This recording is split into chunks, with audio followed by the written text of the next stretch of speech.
KEFA view their strength of current partnerships with key customers like Babcock in the nuclear and defence sectors in a number of ways. A lot of our business is long-term, reoccurring, probably about 75% of our business annually. We build trust and reliability over time. This gives us the opportunity to really develop a level of client intimacy. We can really understand some of their needs. We can really get aligned with some of their core values and their deliverables and help them achieve this. This is only done with long-term relationships. Our technical capability as a business within the UK and Ireland is exceptional. That's supported by the capability to reach back into the KEFA group. So the expertise, if it's not available to me within country, I can reach back into the wide pull through. And our collaboration with Babcock's, not just in the UK, is now expanding globally, gives us the opportunity to develop that relationship further. We're very much aligned on values, we're very much aligned on deliverables, our safety culture is very much aligned, our people culture is aligned.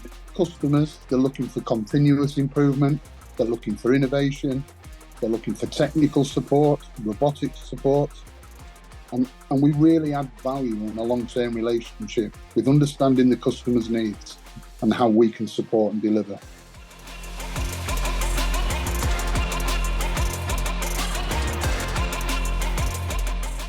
There's both challenges and opportunities across nuclear and defence in different areas. One is we see the global pressure that we're seeing in the Far East and we're seeing in Ukraine. That puts pressure into the UK defence. We need to be able to make sure that the UK deterrent is ready. We're part of ensuring that service is up to speed and ready if needed. So our services are mission critical to ensure that happens. If I look at the nuclear side, the whole world is focused on global energy transition. The UK is looking at different markets, whether it be wind, tidal, hydrogen.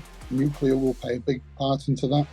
Clean energy, HPC, followed by Sizewell C, maybe Wilfer, some small, medium reactors.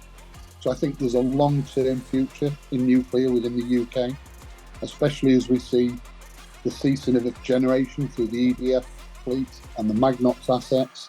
I think the new life of nuclear is just about to come through, and we'll see a lot of that. But there's one thing for sure, the demand for energy is there. So we need to address that, and we need to address it with clean energy. Nuclear will play a big part in that, as well as other clean energies.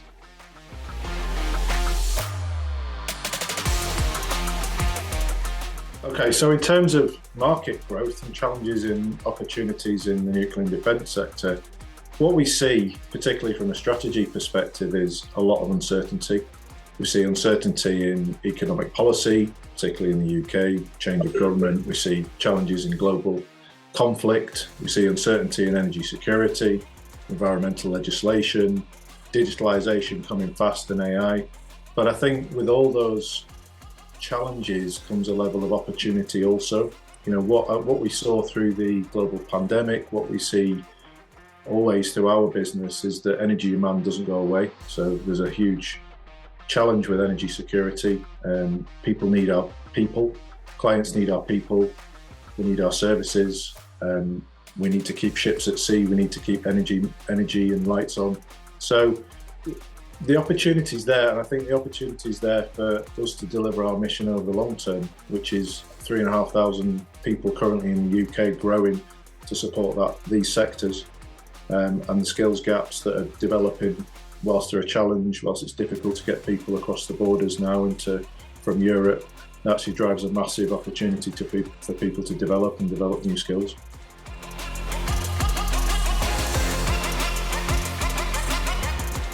So customer feedback, vitally important to us, and how we gather in and using this feedback to develop our strategies. Well, over the last 18 months or so, we've been really focusing on customer feedback. I think, like we've said during this discussion, that a large proportion of our customers are long-term, reoccurring customers that we've worked with for many years.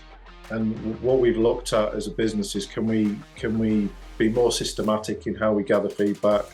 And then obviously the more feedback we get from the customer allows us to make decisions. So we've implemented some new digital systems, one of which called Your Voice Counts, which is where we interact more regularly with our customers, we get some feedback, we get some scoring, and then that allows us to look at trends across our customers, share best practice, and look at ways to improve the business. When we go into our annual reviews, we're now able to, with some more certainty and some written certainty, if you like, talk about the things that customers are telling us they need. This sits alongside our regular customer meetings and just gives something we can also share with the customer to say, well, we touch points with many different people across your organisation, and these are the kind of challenges or opportunities that are presenting themselves.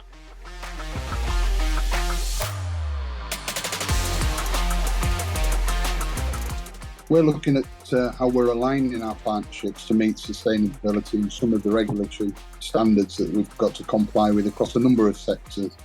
So we're working on integrating low carbon technologies into the present solutions that we offer and really focusing on some deliverable sustainability targets.